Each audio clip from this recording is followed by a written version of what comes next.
తినటానికి అని అనుకుంటాం కానీ ఎంత మోసం అండి నిజంగా, చాలా మోసం.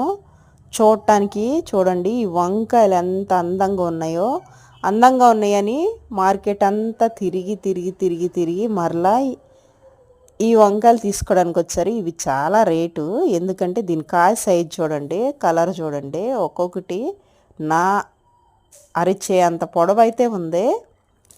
3 కాయలు వచ్చి 40 రూపాయలు తీసుకున్నారు, అయినా కూడా తీసేసుకున్నారు మా కిరణ్ గారు. చాలా పెద్దగా ఉన్నాయండి. సరే అని ఇంటికి వచ్చి తీసుకొచ్చిన తర్వాత శుభ్రం కడిగి కట్ చేస్తే లోపల మొత్తం కుళ్ళేనండి. సరే 1-2 ముక్కలు ఆనియన్ కూర వండితే రుచే లేదు. మందులతో వేసి పండించిన పంటగండి, మంచిగా ఆకారానికి బాగున్నాయి, కలర్కి కూడా బాగున్నాయి, కానీ రుచి అనేది లేదు. మనుషుల్లో ఒక మనస్తత్వాలు కూడా అలాగే ఉండండి. పైకి ఎంతో అందంగా ఉంటారు, లోపల ఎంత నటన, కుళ్ళు, స్వార్థం అంతా అంతే ఉంది.